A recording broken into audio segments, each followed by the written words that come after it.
my style, you block my flow. You hurt my heart, you rip my soul. Where you be at, I just don't know. Girl, now you gotta go.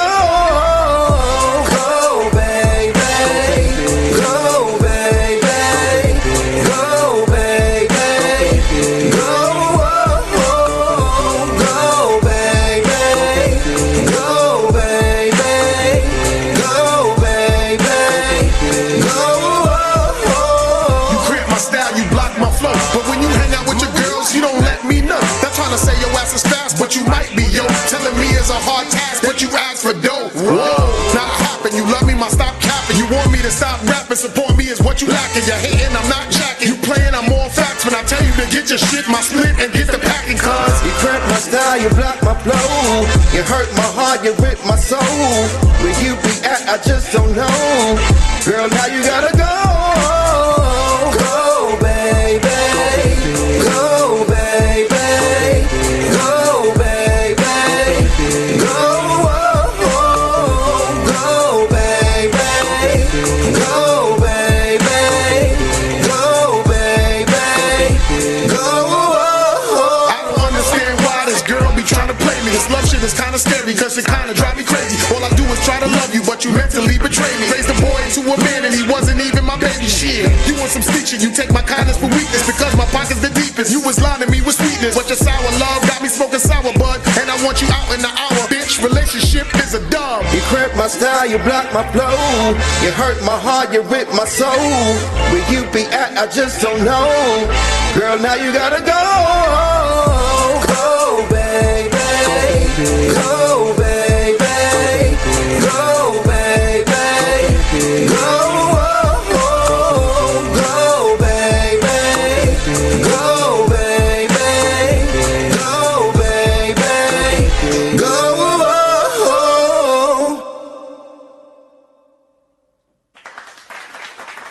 You already know what it is. Yeah. It's your boy World Rama, Grindhardtv podcast. We hear another one. This is actually the last show of April. Am I correct? Or do we have one more? There's one more show of April, sorry. But this is 420 weekend. It's actually 421 today. Yesterday was 420.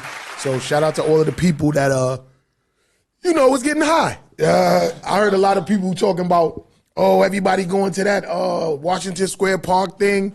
I remember back in the days, I used to go to that shit, and we used to make, be out there smoking mad weed and all this and that. But now, I'm not like really like a smoker like that, you know what I mean? But, and I'm wearing a cap today, you know what I'm saying? But shout out to all of the people that went out there and celebrated 420 and got lit. I also want to shout out that I was on Music Buff Radio 420 show. Shout out to Vaughn Belgrave and Lola. I performed at that joint. That was crazy. Shout out to Music Buff Radio. I really appreciate y'all having me there. We was in New Legacy Studios. Shout out to Boss Lady. That's the owner of that. Very nice lady. But Lola and Vaughn, I appreciate y'all for having me on that show and performing for the people that was in there and for y'all show, for y'all audience and stuff like that. I think that was what we did that. I'm not sure what it was, but I know it was airing for 420. We pre-recorded it, but it's airing for 420. So shout out to Music Buff Radio, Vaughn Belgrave, and Lola. I appreciate y'all so much. Shout out to DJ too. He was doing his thing and everything. Yo, I wanted to say this. They was in there eating stone pizza. And I kept telling them, y'all bugging. Y'all eating them, mad at them garlic knots.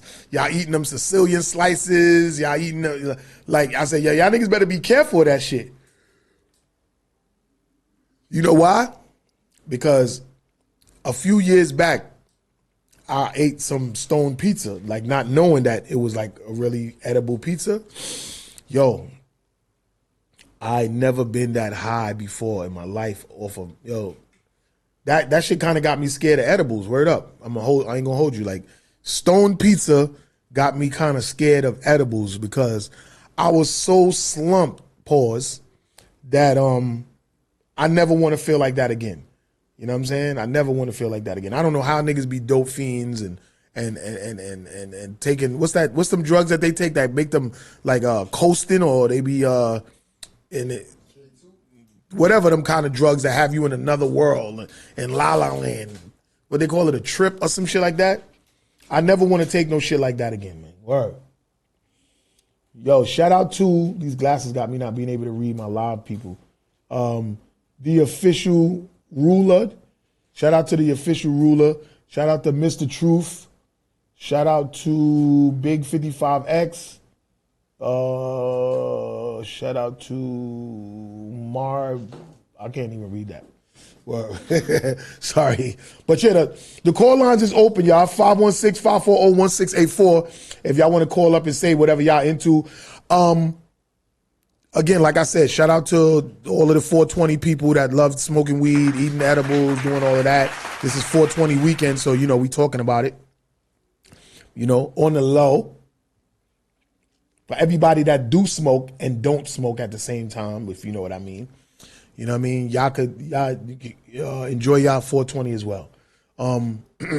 So Friday just passed, and I was at Newtown Radio, Saturdays with Mr. L, 4th anniversary marathon. As I say, the marathon continues. Shout out to Nipsey Hussle. That was one of the things that he always say. And it was a great show. It's actually on my live. You could go on my live, whether it's the Grindhardtv podcast live, or you could go on Worldorama at Worldorama live, and you could see we had Newtown Radio, Saturdays with Mr. L. And I would like to say, shout out to Jerry, a.k.a. the commissioner, who handles all of the behind-the-scenes stuff for Saturdays with Mr. L. You know what I'm saying? More beats, you definitely doing your thing. And I'm going to hold you to that when you said we're going to do a song. I'm going to stay on you about that because I see you be putting out a lot of music and stuff, and I want to make sure that I'm on one of them projects because I got a lot of stuff dropping this year for my 20th anniversary of Grindhardtv. So not to change the subject, but that's what I'm going to do. I'm going to get into that. Let me finish bigging up, you know what I'm saying, Saturdays with Mr. L since I just was on y'all show. Again, y'all could call up 516-540-1684 to talk about whatever y'all want to talk about or whatever. But the commissioner, Friday first we went to DJ Weary Wolf's Karaoke Fridays. We was there first, right? And I don't know what it is with me, but every time I seem to walk into an event, once you give me the mic, I automatically turn to the host. I'm always wind up hosting. Never fails. So what we're gonna do is it was Ian's event space, 936 Atlantic Avenue. It's Ian's event space, 936 Atlantic Avenue. Every Friday, Karaoke Fridays, DJ by DJ Weary Wolf, which is my DJ. And we got something coming up in May 3rd. I'm gonna actually set something up. I'm gonna be promoting it. Because the ladies was like, yo, look, thank you for coming through. You did your thing. I appreciate you with the karaoke and the performances. Then I had Blue Diaz come. I had Miss Seattle come. I had Lazarus the Dawn and two of his friends, one of them artists performed too. So I think on Fridays we need to start. Oh, shoot, we got a call coming in. Let's see what it is. Yo. Yo, what's poppin'? It's Young Rich Harlem. Yo, Young Rich Harlem, what's goody? Nothing, man. I had to call in and say what's up with my boys, man. That's what's up, man. Like, yo, you live right now on Grindhardtv podcast, so I want you to let everybody know, like, what's going on with you. You know what I mean? Like, where they can find you at and all that shit. Like, talk to the people.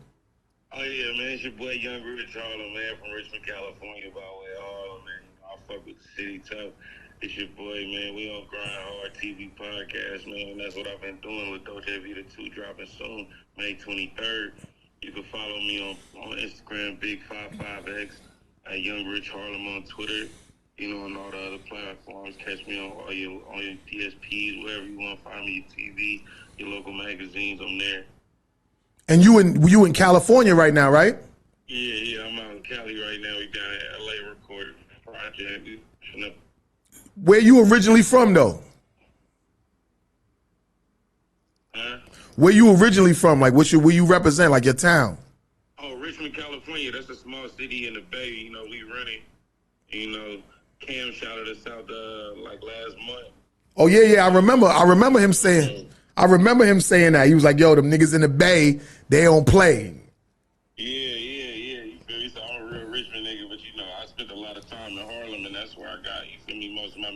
game from learning how to navigate through the industry. I learned that from a lot of cats in that city. Okay, so do you know Cam personally? Nah, it's crazy. I fuck with Cam, but I know people in Dipset. You know, I got some family that's locked in, so you know I got to meet a couple members. But nah, I ain't met Cam yet. I'm trying to lock in with Killer for sure.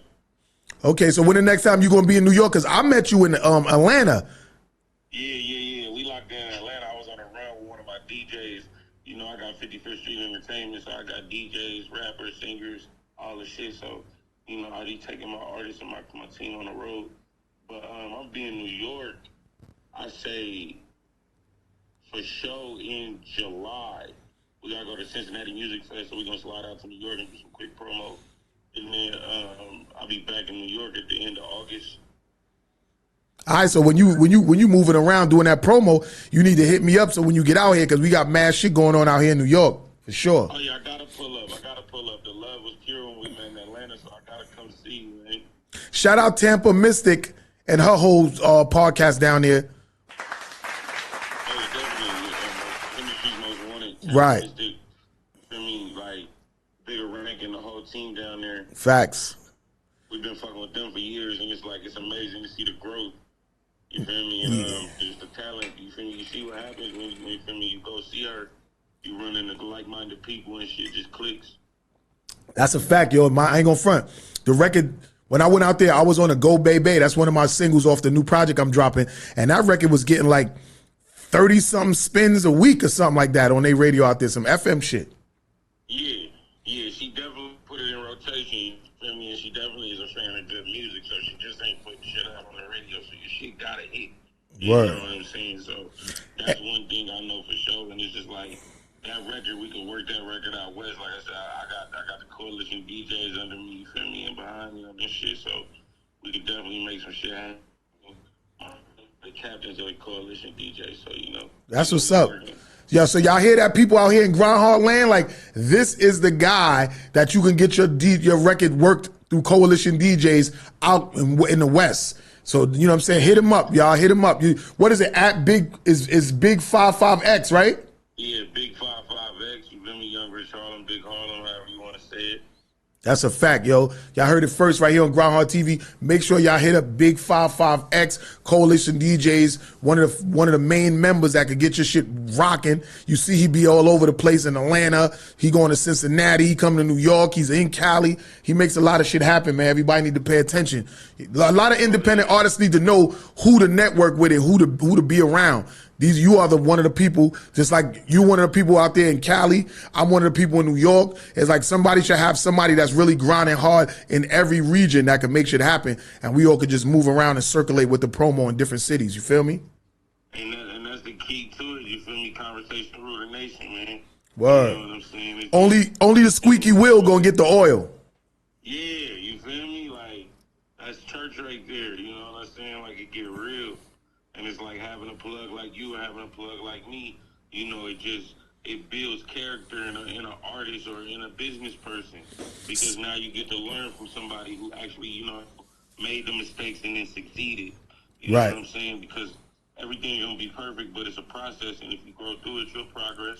That's a fact. That was a little bar right there. You know what I'm saying? Yeah. I think I'm gonna have to use that bar right there. Word up. In the lab, man, it's natural. Yeah, son. You know what I'm saying? So, yo, this is an independent era right now. You know what I mean? So everybody got to know how to network and stay connected with people that can help push their career forward or either trade favors and make some things happen and shit like that. So what would you say you prefer? Do you prefer the record label era or the independence era?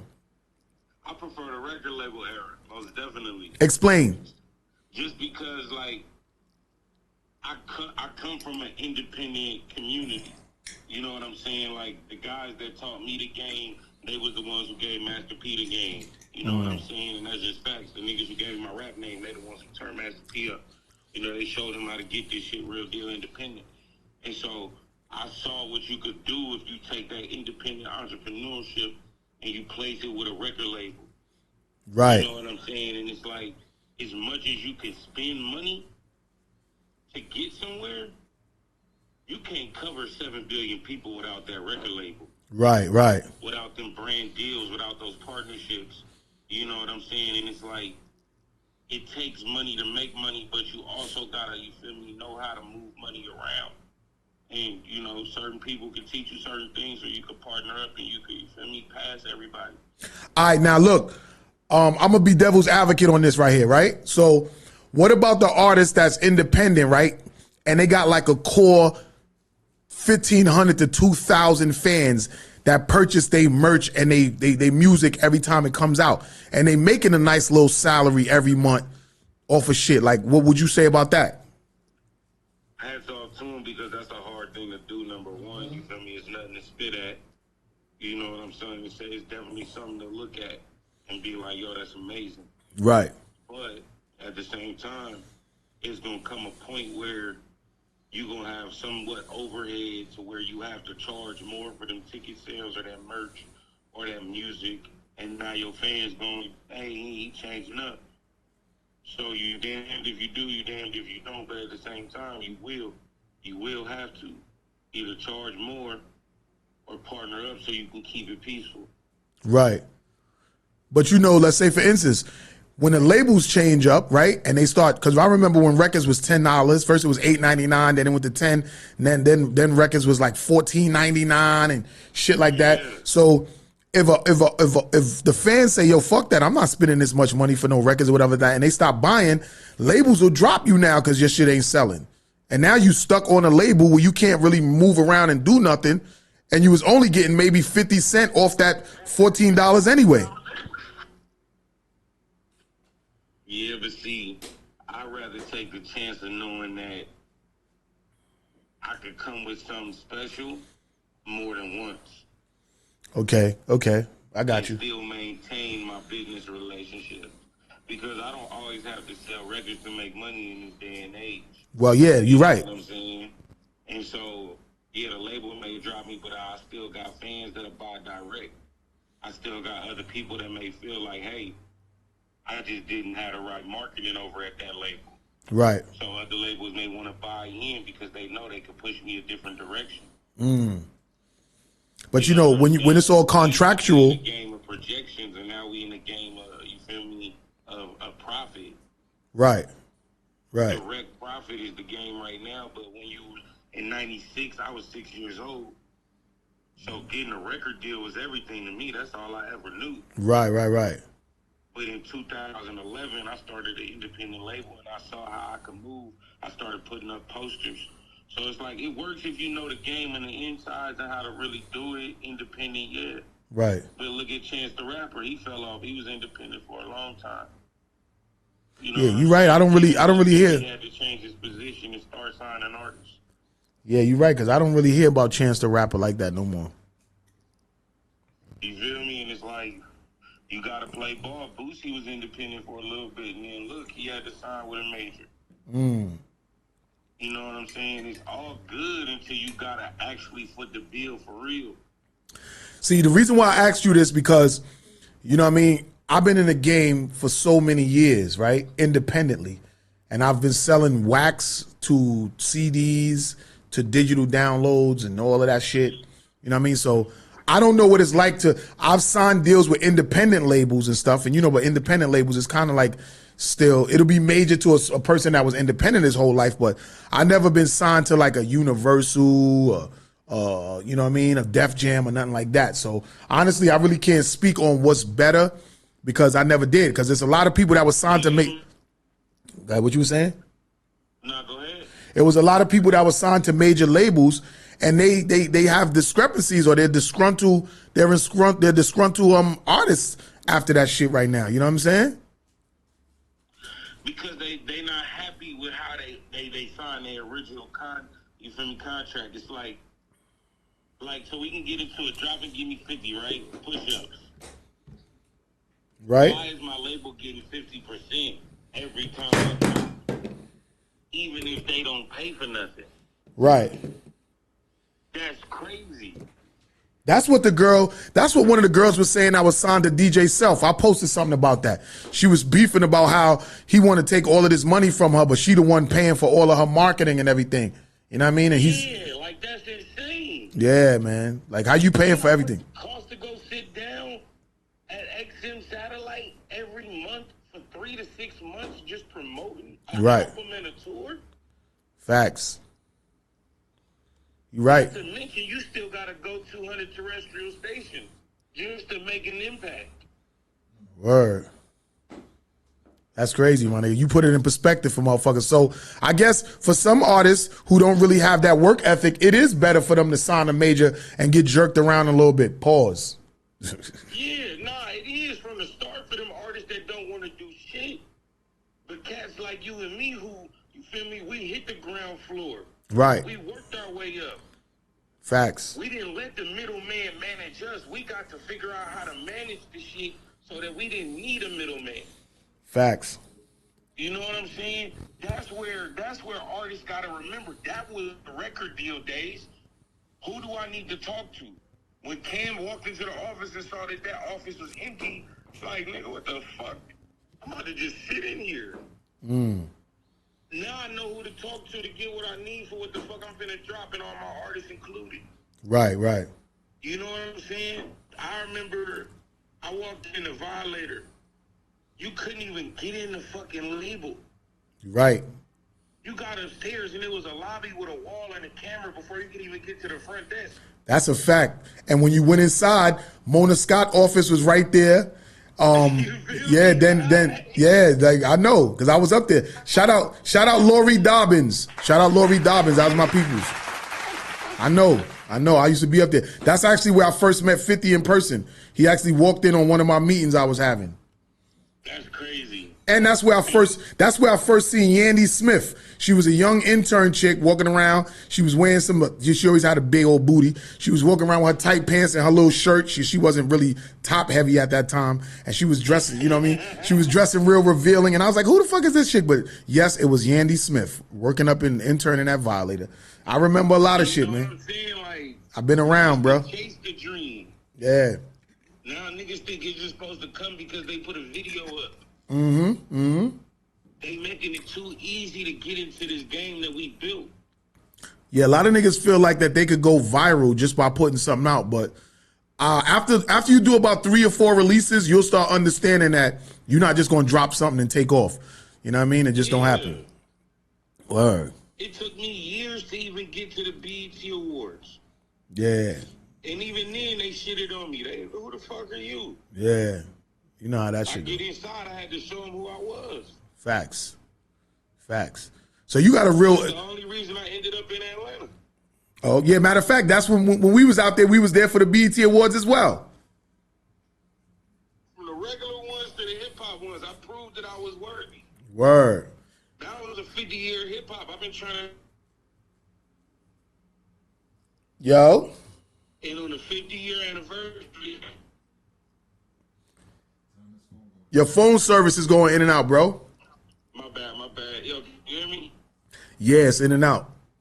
Like, you feel me?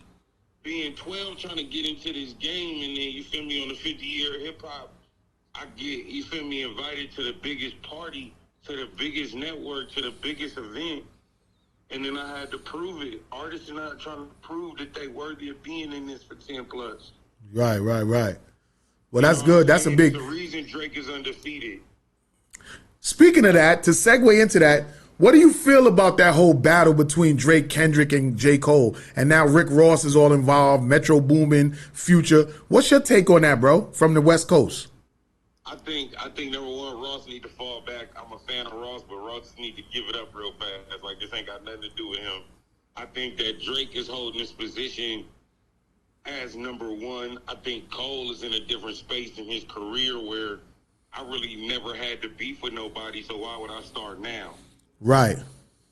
And I think that's what he meant by disturbed his spirit. He couldn't sleep because he never made it here off of demolishing another individual. Right. He proved that he can go toe-to-toe with a lot of cats. You know what I'm saying? But I think Kendrick is throwing a fit, and since his label ain't giving him what he want, he's starting to target everybody else who ain't complaining about their label.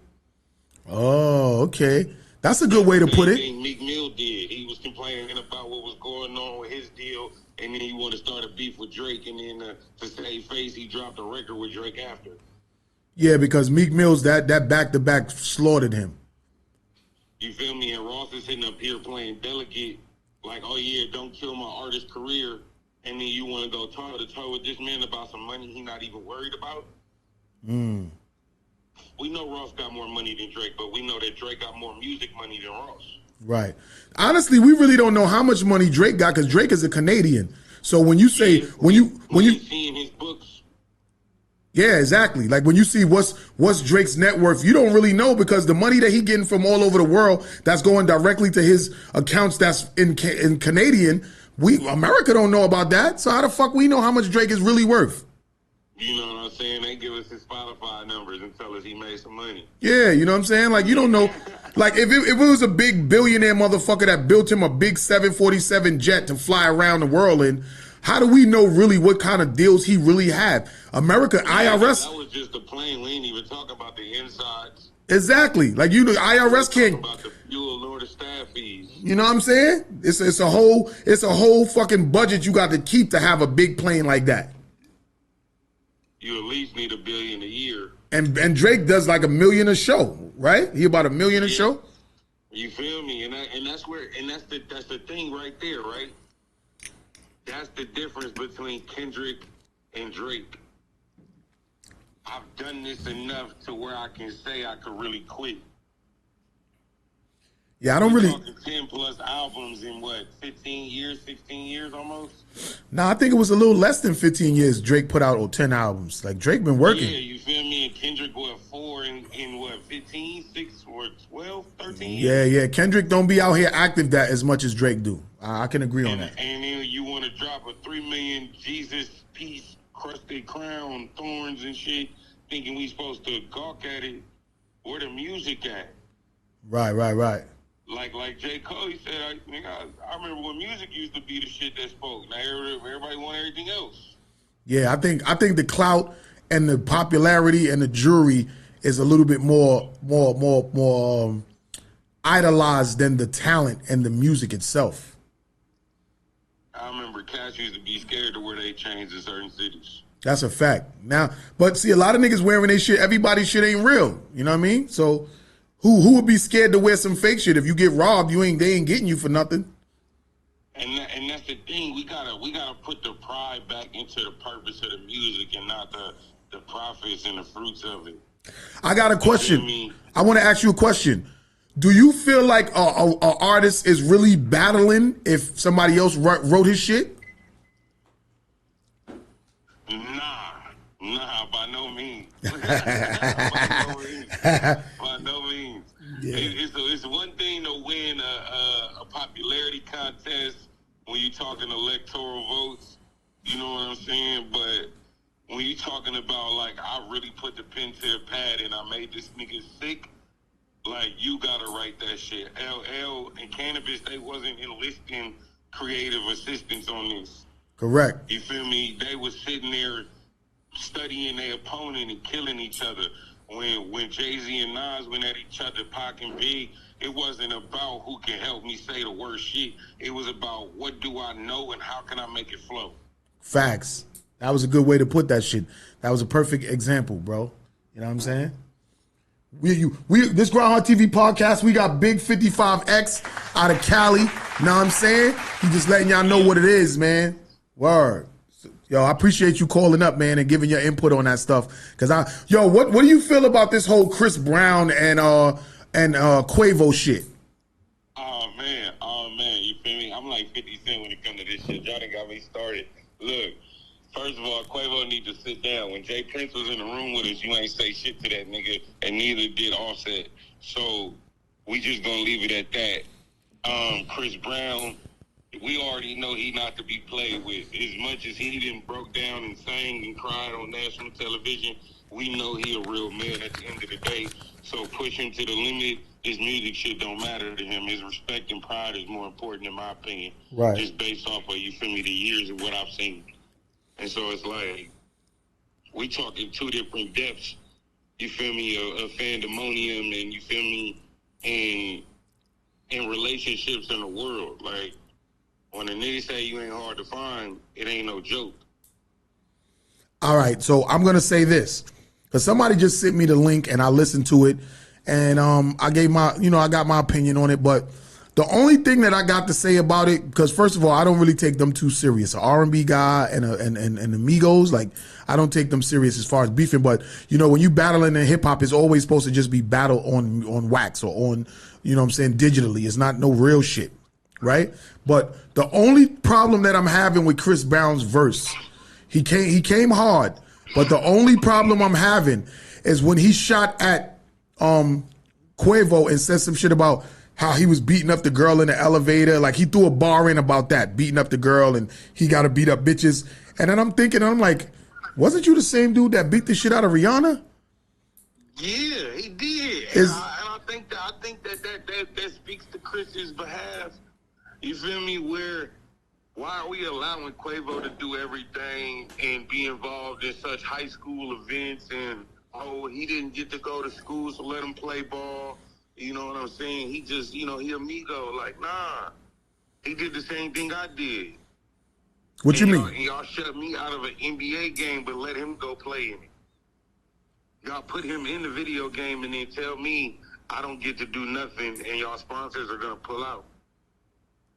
That's crazy. Y'all still want me present at the game for ratings. But Chris Brown, he really could play basketball. That nigga nice. And Quavo. And that's the thing. You feel me? He's listed in the ABA. As a player, you know what I'm saying? That's why I say, like, we give Chris too much, you feel me, wishy-washy love, and it's like, take that night away, what would we say about Chris Brown? Right. You know what I'm saying? And we look at Quavo and we say, hey, there's multiple situations where you ain't stand on business and where you ain't did enough real shit in the world to get this type of love. Chris donates to the world. Chris literally shows up and shows out for the kids. Quavo comes around with a camera. We don't see a lot of the shit Chris do. Oh, cool. But I was just saying, like, I think it was kind of hypocritical to shoot a ball at Quavo about beating up Sweetie in the elevator when he beat up Rihanna in the Lamborghini. Yeah, it's hypocritical, but he just saying, like, look, don't, you can't throw stones in a glass house. The pot can't call the kettle black. Oh, okay, all right, They go right. both ways, that's what he was saying about him, so he threw it right back at him. Oh, okay. So what in Quavo's song, he said something about Chris Brown beating up Rihanna? I don't know. I ain't heard Quavo's song, but I know Quavo tweeted about it. Oh yeah, that's right, because that was in there about how he said something about that shit in the tweets or whatever.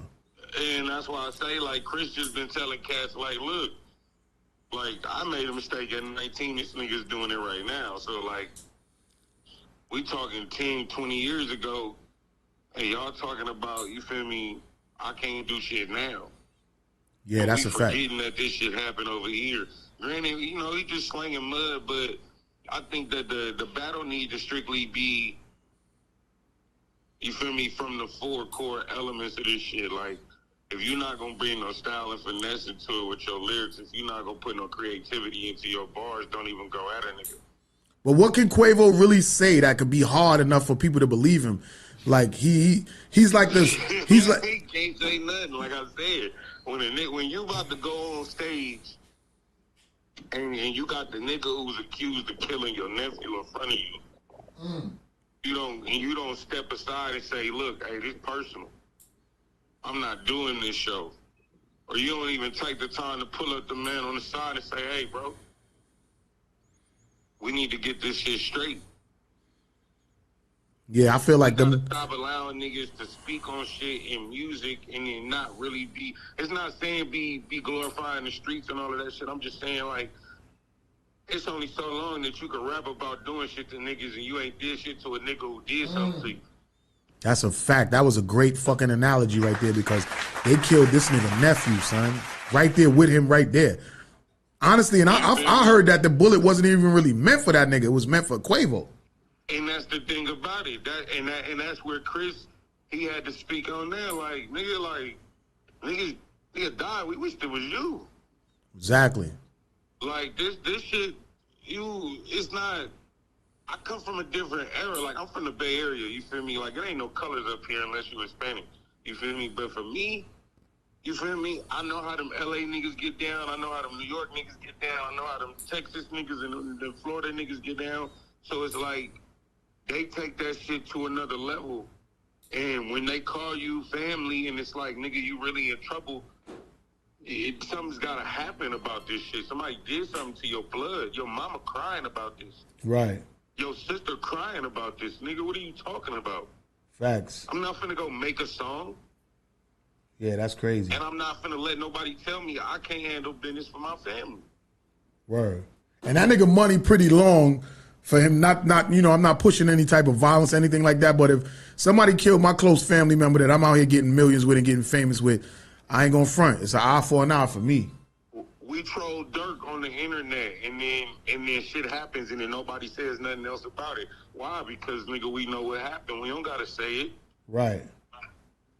We know Von did not lie. The murder rate went up when he died. Right. In 2 cities. Facts. 3 if you count that shit in LA. Right. And now it's like, you feel me? What do we need to say to his friends? The ones that's in jail, y'all niggas fumbled and y'all niggas are now having to learn a hard lesson. And it's sad that a lot of people lost their lives. And you feel me, it's fucked up. But consequences of your actions. Yeah, you feel me? A course that's less traveled is, you feel me, always gonna be clear and able to see things. You feel me? Facts. But when you running behind 10, 15 niggas and then nobody really guide nobody in the right direction, why are y'all sitting with $1 million in the trenches right now and these niggas don't even got a car? Y'all should have went to the lot and then came shot this video. Facts. Everybody got keys now. It makes sense. Facts. Nobody's helping nobody in this game, and so it's like Quavo, he take the win as far as still being able to be here, take the win as far as still having a career. Leave Chris alone. Chris don't really fuck with nobody. Ross, all of these niggas, ASAP Rocky, he needs to just go be Stedman. I don't really know why everybody want to start throwing spears at one nigga like it's just the end of the world. But niggas is scared, and somebody may know something that they shouldn't know, and now everybody's throwing a hissy fit. Wow, that's facts.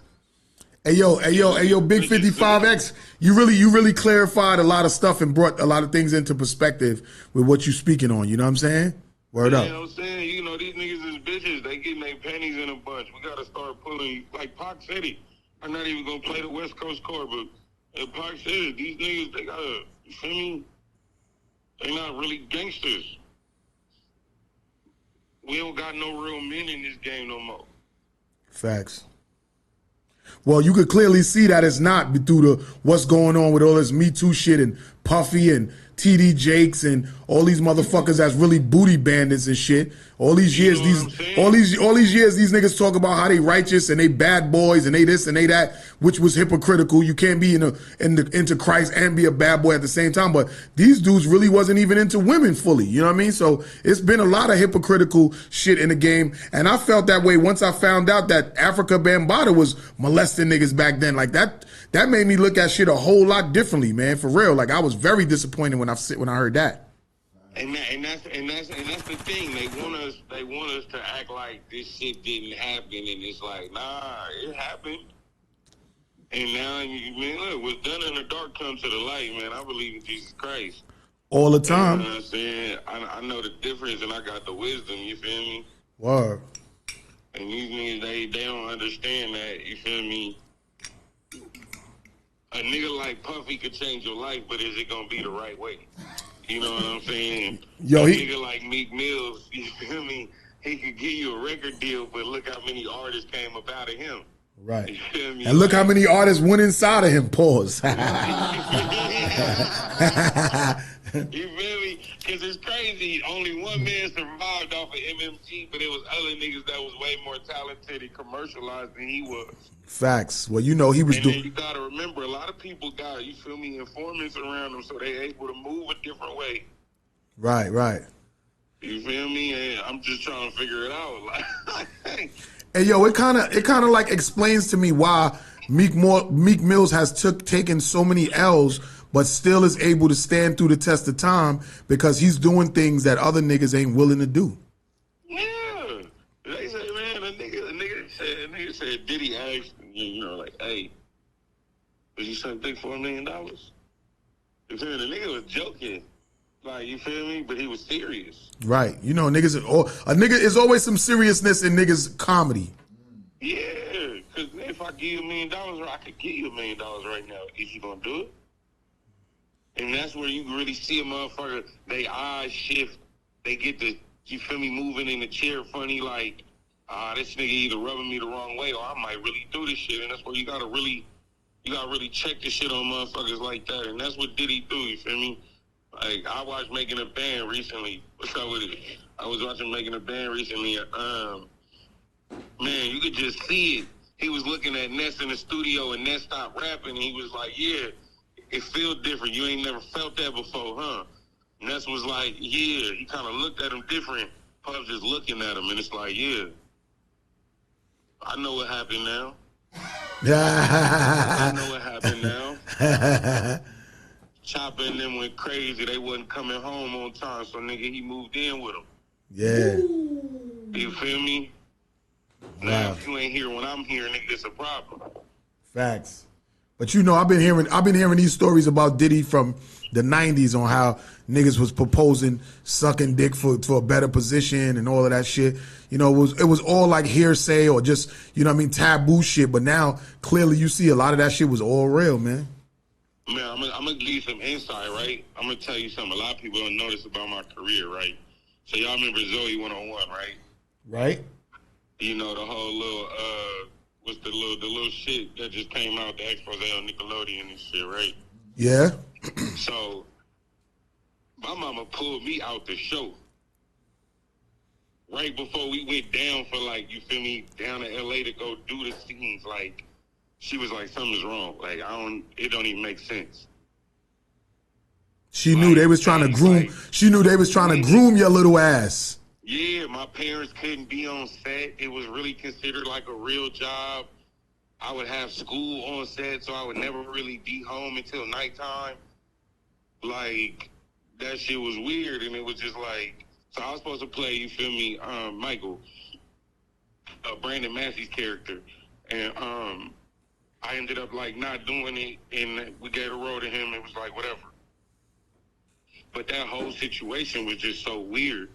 And so, like, when JJ was like, oh, yeah, they canceled my show, I wasn't giving them no ass.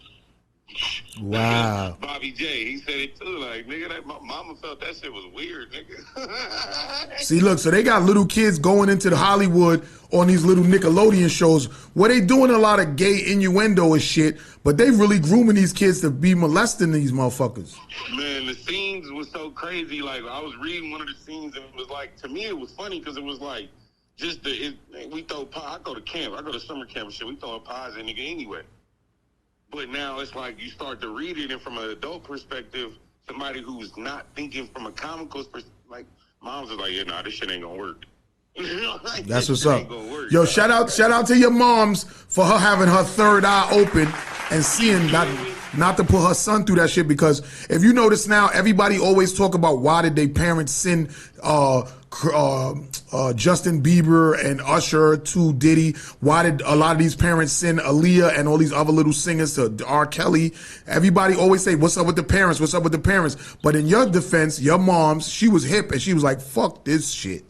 Yeah, because some parents, they don't need money, bro. Like, it ain't even about the fame or none of that shit. Like, it ain't worth sacrificing my child for no better life. And even though you ain't really setting your kid on flame or killing them, it's like, you feel me? Hey, you about to lock your kid on set for about 12, 14 hours. You feel me? In a work environment amongst adults that you don't know. They're running a background check on us. We're not running a background check on everybody that worked there. Word, for years. And all of these niggas is motherfucking molesters and pedophiles anyway.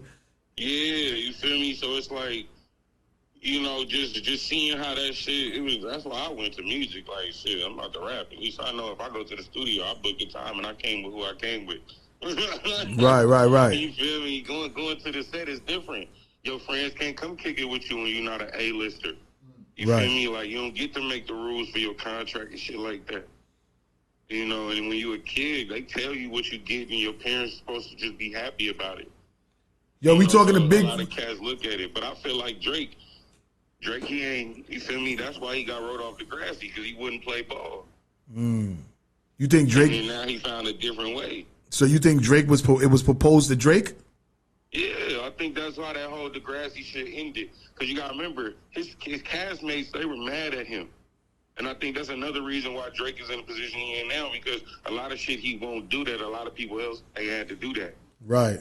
Everybody on the set probably got molested, but because he was chasing his rap shit, he probably wasn't around when it happened.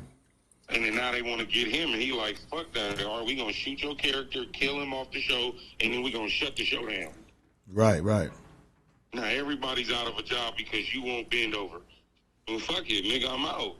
Facts. Because bending over to try to get in a better position, that shit rods you in your mental forever.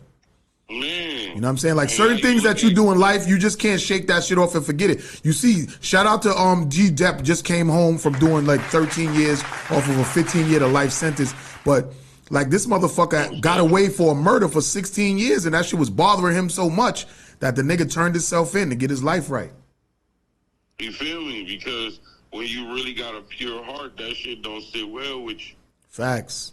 You know what I'm saying? And everybody who going against Drake right now, you got footage of them multiple times. Hey, I wouldn't be here if it wasn't for him.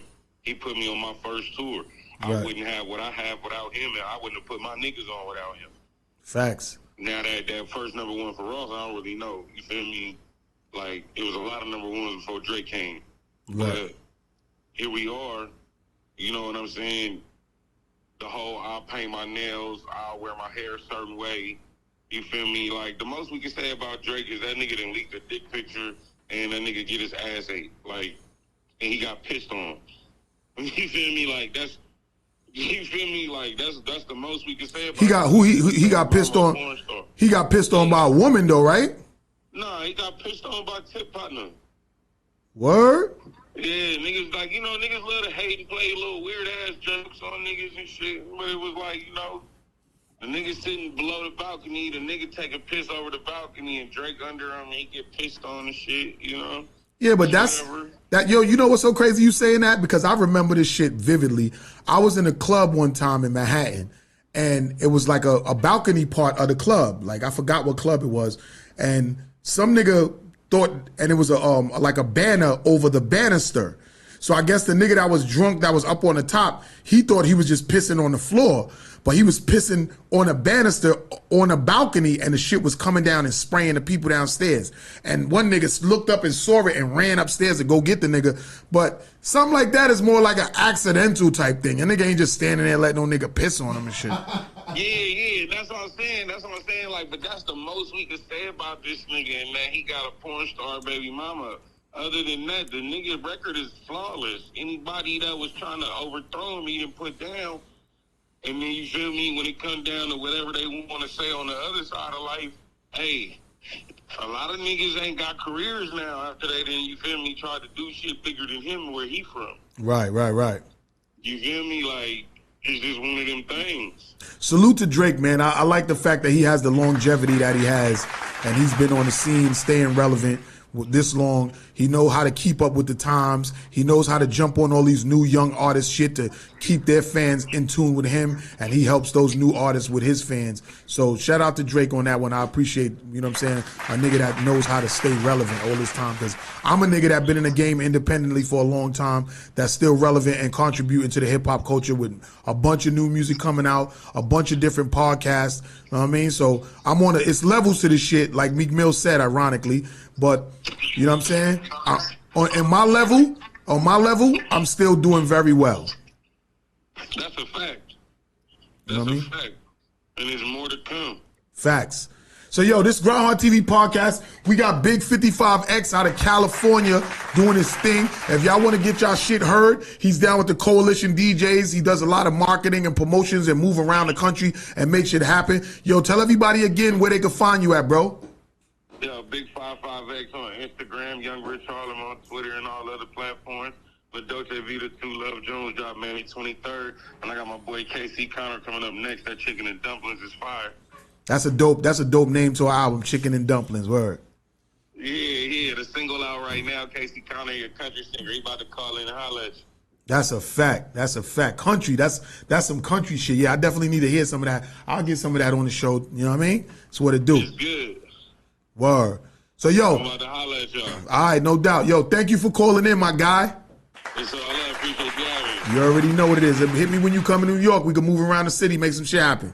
It's good. We gonna grind hard. Facts. All right. Yeah, y'all already know what it is, man. It's your boy Worldarama. You know what I'm saying? I just had Big 55X, you know what I'm saying? Young Harlem from California making it happen. He has some really good points about a lot of things that's going on in the industry. And he said in 96, he was 6, right? So he's still very young, you know what I'm saying? And still knowledgeable and moving around and shit like that. So I appreciate that, you know what I'm saying? That people's out here really still doing their thing and making it happen, you know what I mean? What I want to do is I want to get into some music. You feel me? I want to get into a couple of records and shit like that. And then when we come back from this music break, I'm going to go into Instagram and I'm going to go through a couple of posts and we're going to do a little bit of, we're going to give our opinion on a lot of shit about what's going on. What that say? Go get 'em Diggs is on live. 3F Laws is on live. Mr. Showtime 777 is on live. Shout out to everybody that's on live. Also, shout out to it's Sue. It's her birthday.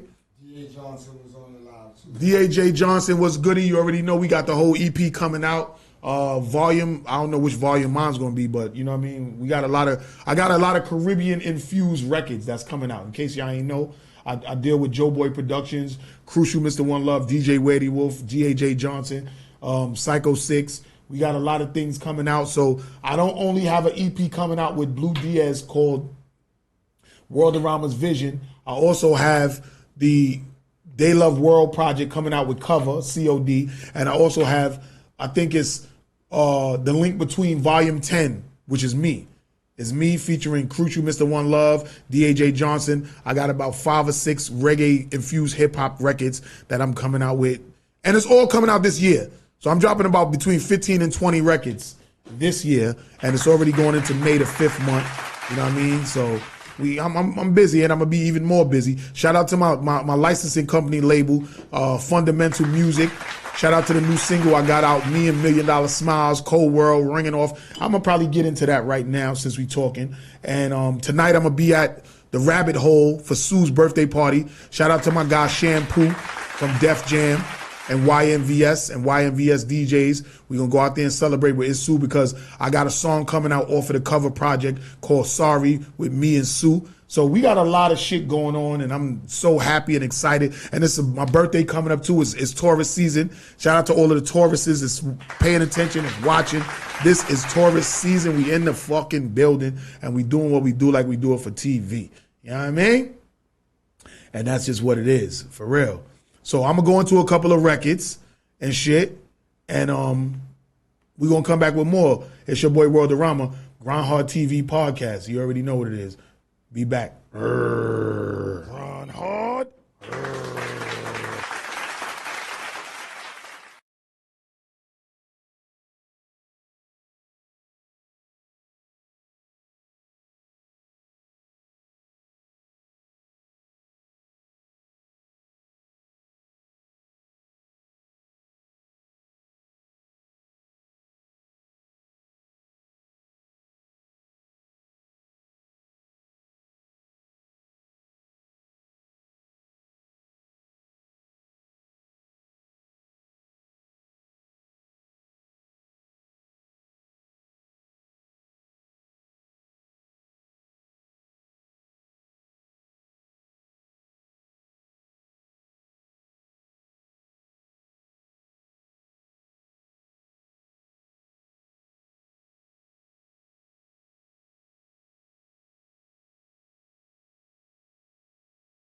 Yo, you already know what it is. Your boy World the Rhymer. We are back. That last song I just played was Be Told. It's off of my reggae-infused hip-hop EP called The Link Between Volume 10, produced by Joe Boy Productions. Shout out my guy D.A.J. Johnson, DJ Wadey Wolf, Crucial, Mr. One Love, Psycho 6. We lit. You know what I'm saying? But I got a special caller on the line. Yo, introduce yourself, my guy. I'm Casey Connor, the Big Boo Step. You said, Blues. say it again. I'm Casey Connor, the country folk hip hop blues singer. Oh, Pasty Connor, country folk hip hop singer. Oh yeah. So you calling in? You an artist? You a big 55X artist, right? No. Yeah. Oh, you're not under his umbrella now like that. No, I'm not. So how you knew about the call at the show? Did Big 55X just tell you to call? Okay, I got you. Yeah. Yeah, look. So yo, so what's your whole spiel about? Because you said you a hip hop country artist. I'm intrigued about that. Like inform me. Let me know what's good with that. Well, it's a mixture of everything, you know. I created it. Yeah? Yeah, and it's a country feel, bluesy, love and happiness type feeling, music, upbeat. How long you been doing music, bro? Oh man, I've been doing it for about 20 years. 20 years? So you a veteran in this shit now, practically. Yeah. What's your Instagram page, bro? I mean, what's your YouTube channel? Well, I'm Casey Connor, 4921. Say that again, Casey. Casey Connor, Casey. 4921. Casey, Cassey. At Casey Connor, 4921. KCCONNER.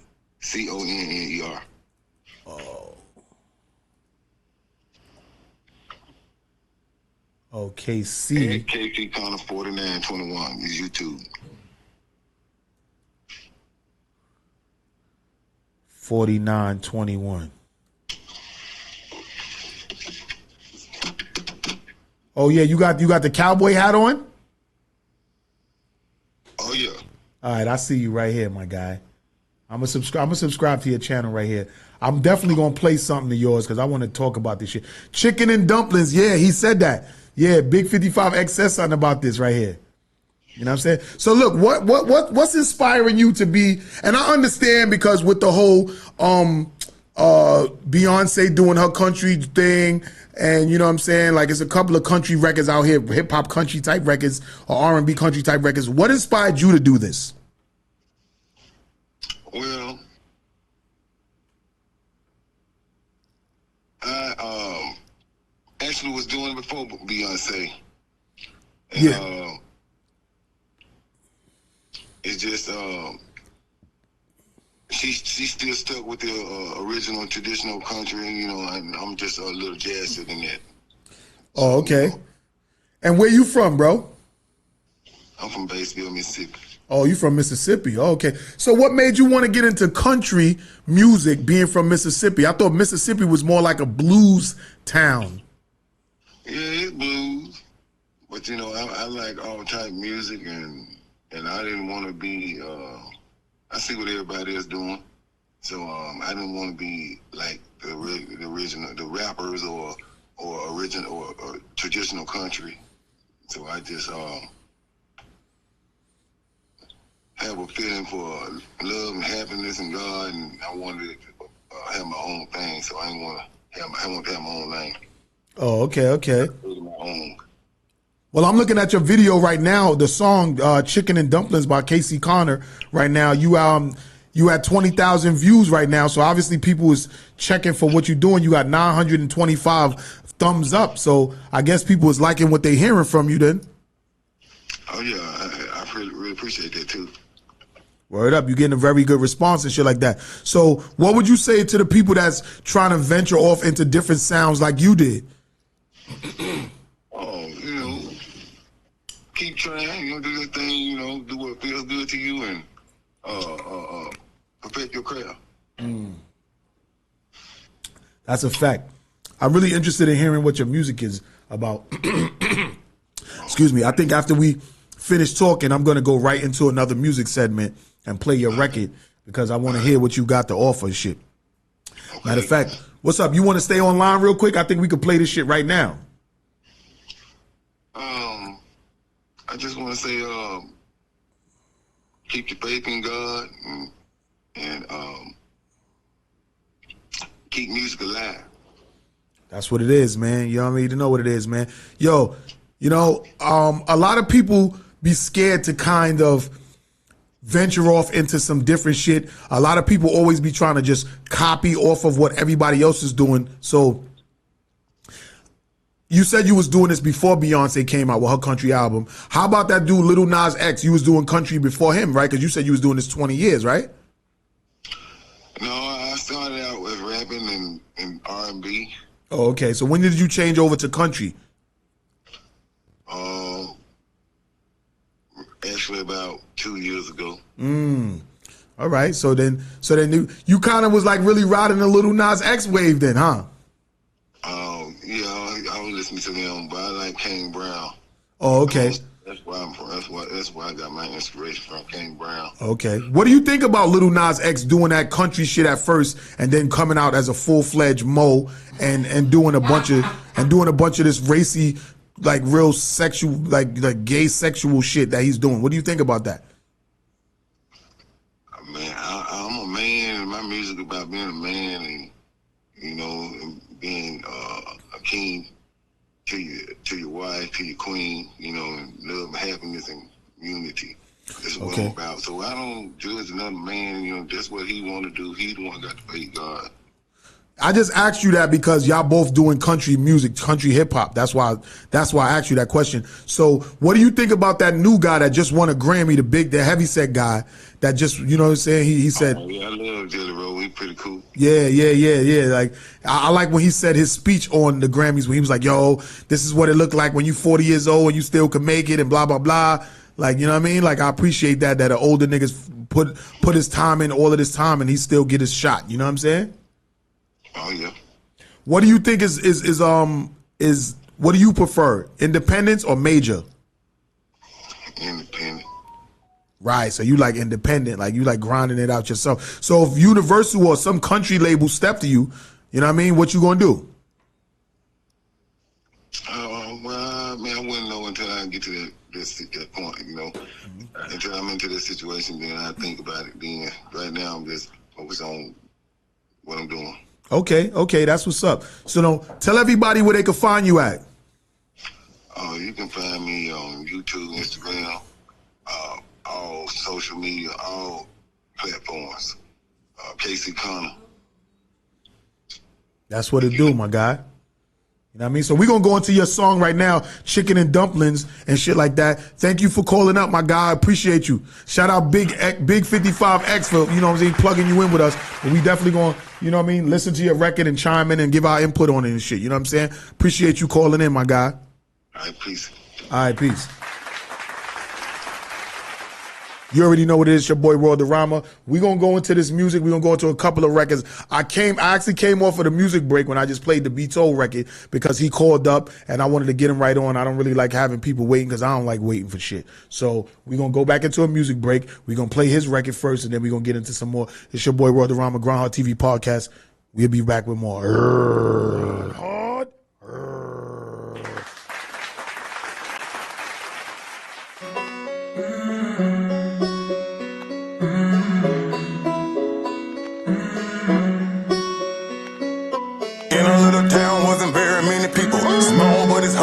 Plain and simple, but there's one pretty little filly just across the field and she wanna get with me. I don't know what's holding me back. I know she cook chicken and I want a piece of that. No, I'm not Billy K-Lo, matter of fact. In my big boots, I walk it down a big bad. I'm hungry and you know what a cowboy want. I reside on your side if you do, if you don't. I'm the real cowboy, play if you want. And drum in the city, this chicken what I want. I know what's sexy woman in my neighborhood. And you know that chicken was good. I had to go and see her. And yes, I was calling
taste of that. And chicken and dumpling have you good and fat. Chicken and dumpling where the love is at. Chicken and dumpling have you coming back.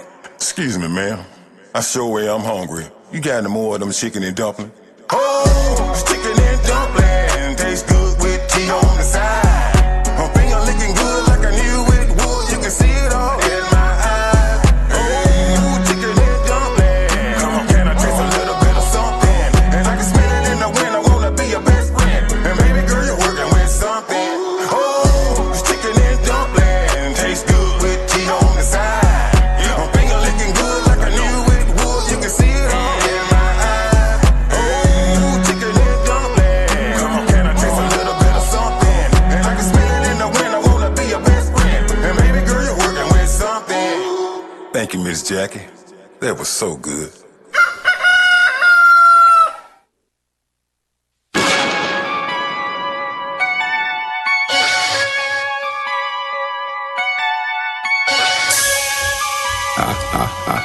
The boogeyman's back, don't be scared. Take it off, and the shit that been shining that boy, let me get that. Take it off, you wearing it, we turning it. We on the proud man, you see that we scheming. It's really with the leg man, it's definitely booking season.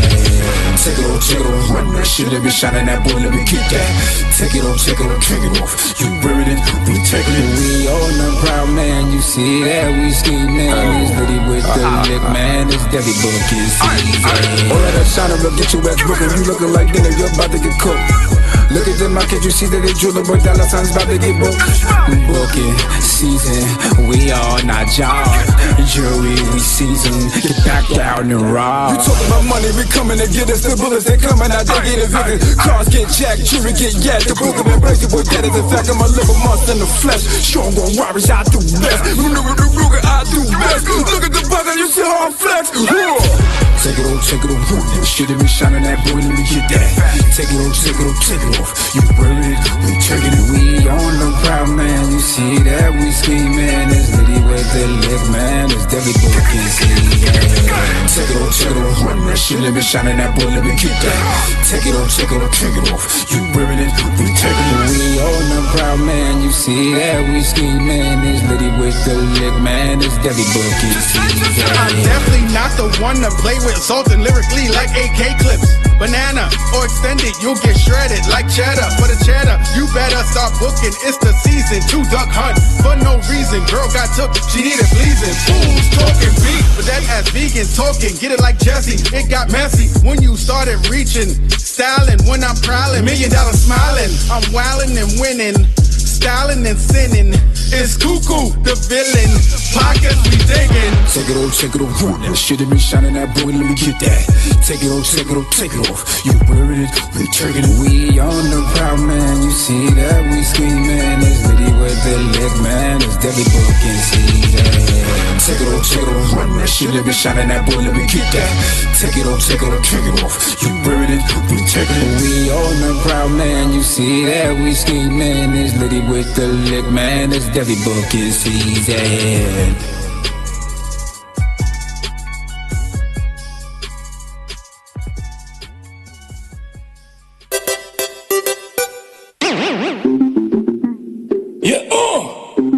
You know it is crucial.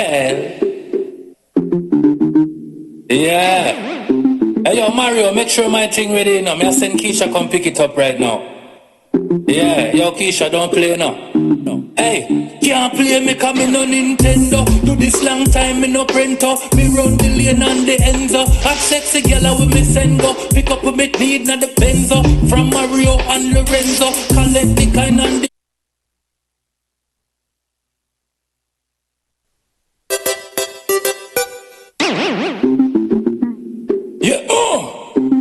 you know it is crucial. Yeah. Hey yo Mario, make sure my thing ready now. I send Keisha come pick it up right now. Yeah, yo Keisha, don't play now. No. Hey, can't can't play me cause me no Nintendo. Do this long time me no Prento. Me run the lane and the Enzo. Hot sexy girl with me send go. Pick up with me need na the Benzo. From Mario and Lorenzo. Collect the kind and the Nero. Fresh Cali from San Piero. Y'all bring it back to the Negro. Champion Dan man a fuego. Like Mario head me stay so hard like breaker. Down inna the hole with me slide and slip. Grab it pull tight like a right hand grip. Ram it in a note with the 2-foot stick. Just like Mario, me a plumber. Me them call me fix them hot shower.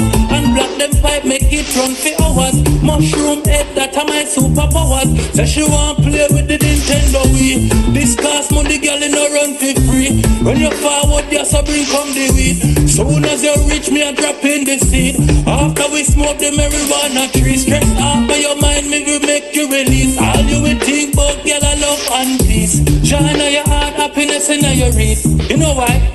Yeah, nothing at the mix up. I'm just trying to get my chips up, bricks up. Everything crisp up and fix up. Big bucks, got big balls, I got enough guts, real tough. Them say me smart, say me a genius. I'm on a shooting star, me not freeze up. So if them start the war, me not ease up. No care who them army or the squeezer. Hey, boy, you coulda be a king cooper. Say them have a princess, but my thing cuter. Roll with me, call me a real trooper. Look how me clean in and I make suit ya. Camouflage do rock, drop top, girl, it can be a pink joker. Anyway, me go me bring shooter. Me and me army a two girl. Nothing unusual, fi crucial. Boss of the boss is still a pop mutant. Boy drop when them see me na me new drop. Girl drop for me, them say me too bad.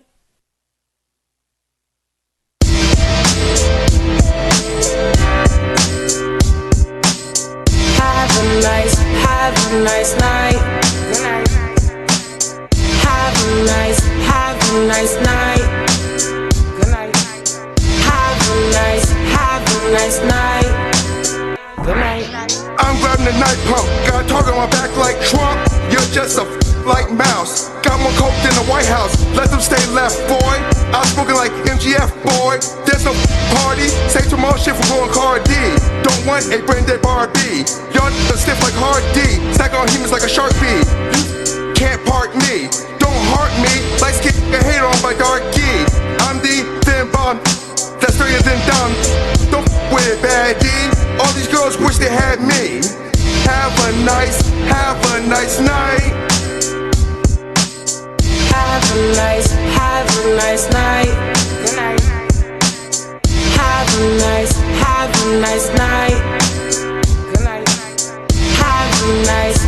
a nice night. Good night. I got newer skin. I freaking better than a sewer man. Hip hop, this man fix. Going against the government like Jan 6. My words is how I fight, mom. I'll take on wokeness like Juan. Here's so this so hard. Get flooded on like Vermont. I will population. Lose my mind like the Brown University population. Never a sad G. Just a mad fee. If we is the mommy, then I'm daddy. This is my rap dome. Causing chaos like I got classified docs at home. It's time to bomb rap. Put people to sleep like the Calm app. Have a nice night. Have a nice night.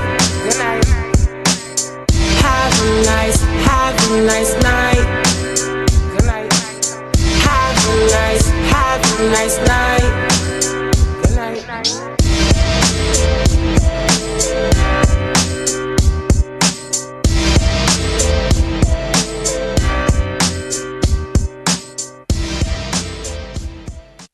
All right, let's go.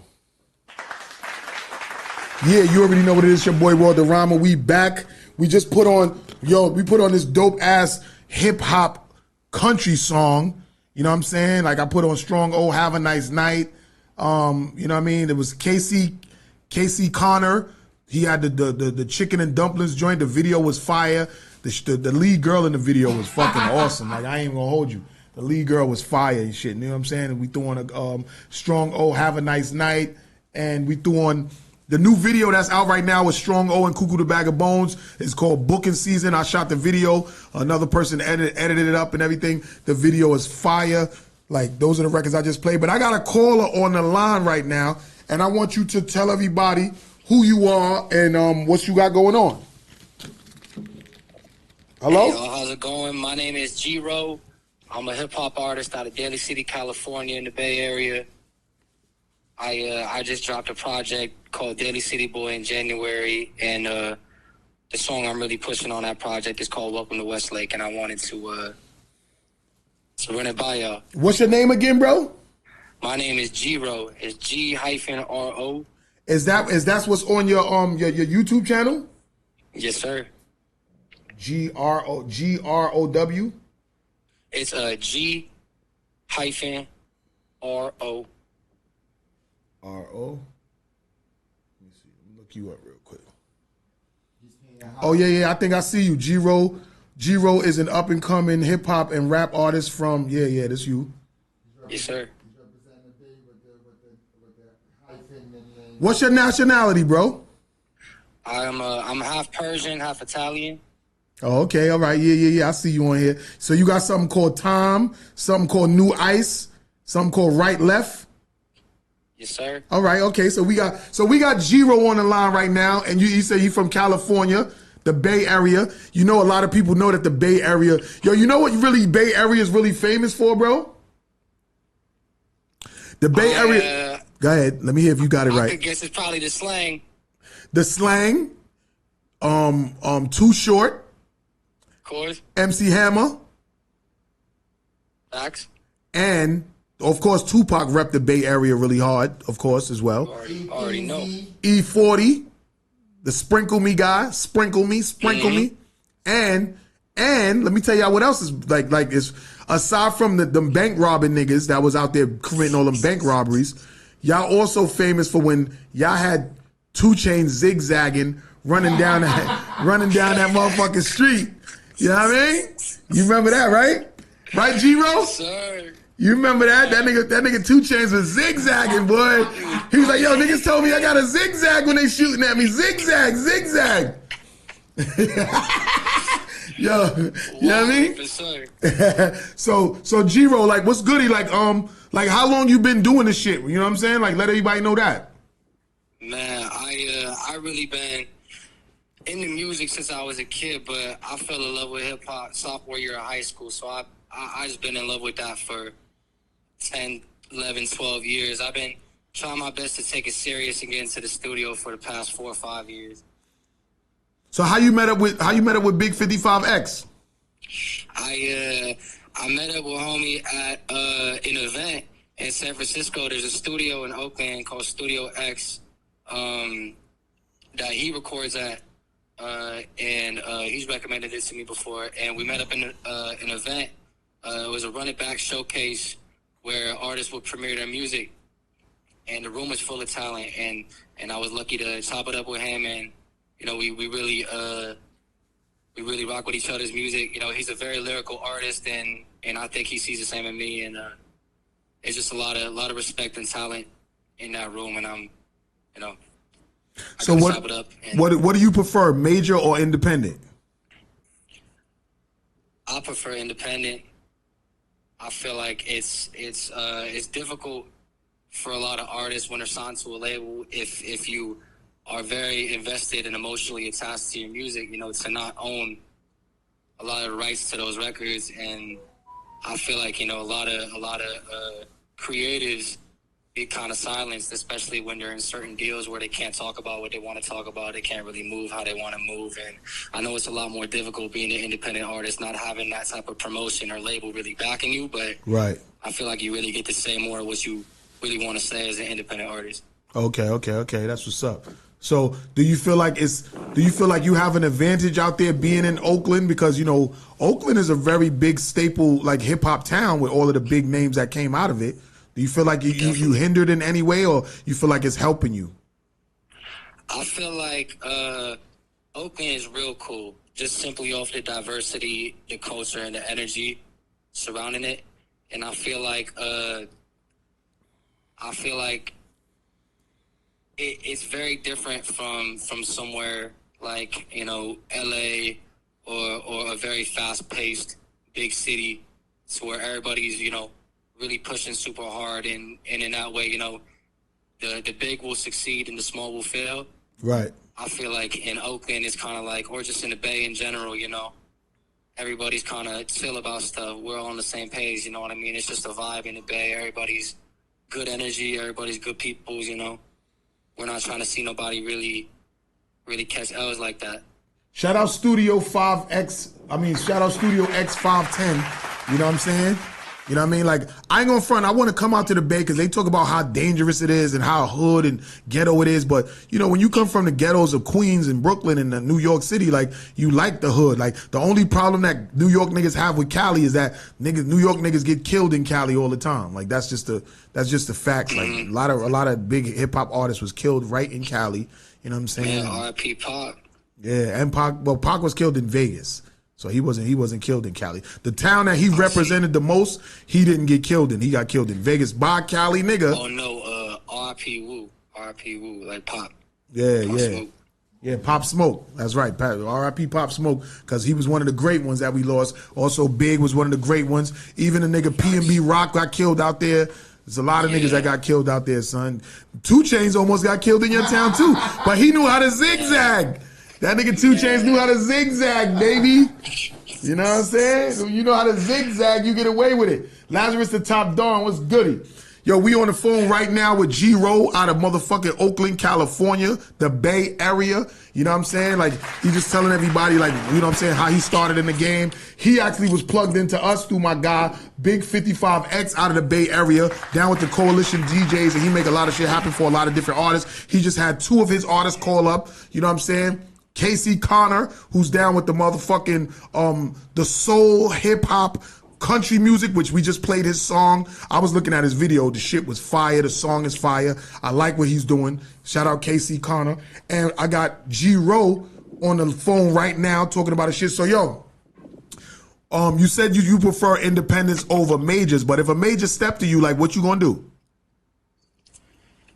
I think I gotta move real careful, you know, get a music lawyer, save up for a music lawyer. I feel like, you know, I see music as something I love, and, you know, whether I go big and I tour, or whether, you know, something crazy big happens like that, I think I really just kind of have to look at, you know, is music something that makes me happy, whether it's at a big level or a small level, and, you know, would I be willing to sacrifice just my music, my morals for myself? Yeah, because you know what, the majors, they want you to sacrifice more than your music, my nigga. Yeah. Word up. Yeah. You gotta be precautious of that shit. Facts. Them niggas will sign you and throw you a big party, making sure everything is good. But then when everybody's all drunk at the end of the night, and you in the limo with that exec, and that nigga pull his schlong out, he talk about, do you really want this? You gotta do this. That's the motherfucking the point right there, where you gotta make that decision. Like, do you want to get shelved, or do you want to be a Meek Mill in the room with Puff? Yeah. You know what I'm saying?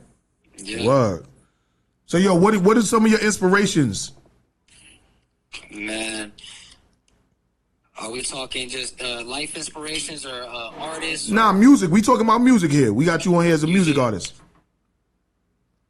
Man, a lot of things influence my music. If we're talking, I guess, sound-wise, artist-wise, I like a lot of different things. I feel like when I'm making music, I like to listen to a lot of non-hip-hop. Okay. Just to kind of bring the most kind of genuine wordplay vibes. You know, I don't want to try to really rip or copy off anybody else. So I try to listen to a lot of 80s and 90s rock music. Sometimes I'll listen to a lot of that alternative music. So you be listening to Nirvana and all of that, and Coldplay and all them guys. I'll listen to whatever come on the radio when it comes to that. I do respect a lot of people who play instruments and a lot of those things. Sometimes I feel like a lot of emotions aren't just in words. A lot of instruments will evoke emotion. If it comes down to, you know, when I really want to lock in, when I really want to spit something, write some bars, put some schemes together, I'll listen to a lot of old school stuff and a lot of new school stuff. But I really like, and I feel connected to a lot more East Coast music than I do West Coast. It's all love to the West Coast. You know, I'm born and raised from here, and it's the culture I love. But I feel like when it comes to just grit and the wordplay and the cadence, I really connect towards East Coast type music. So well, that's where it all started from. So I can understand why some people would be very heavily influenced by East Coast music, because hip hop started here and it just branched off and went to different regions, and everybody put their own little twist on it. So I understand exactly where you're coming from about that. You know what I'm saying? Yo, Big X said, after the party is the after party. You know, gotta be precautious of them after parties and shit like that. You know what I mean? Who's some of the artists out there that's popping that we might not know about? Yo, my producer just asked the question. He said, what's some of the artists out there that's in the Bay Area that's really popping that we don't know about, that you see them getting really, like a lot of love out there in the Bay Area that we wouldn't know on this side? Man, there's a lot of talent in the Bay. My boy Banks. Man, I'll say there's a lot of names that, you know, have been relevant in the Bay for a minute. Pilo, Nef DeFaro, man, I'm kind of blanking right now, but there's a number of people out here, man. Sometimes there's too many people to think of, but there's just so much talent here in the Bay. It's kind of... I be trying to tell artists that here in the city too, that there's a lot of big artists that's out here really doing a thing independently that people in other cities don't know about. Like for instance, the artists that you just named in your city that us out here have no clue of. You feel what I'm saying? And it's a lot of artists out here that's really popping. You know what I'm saying? Like it's a bunch, like that dude Mo Dub from out here. What's the guy? Dice Peso. What's the guy from Far Rock? From my hood, Keems? No, not King Street. Well, King Street Sue is doing this thing, but it's another nigga. Hello, excuse me. Devi is doing really well out here. Like it's a lot of artists out here besides myself. It's a lot of artists out here that's really making noise. My nigga Lazarus the Top Dawn is doing his numbers.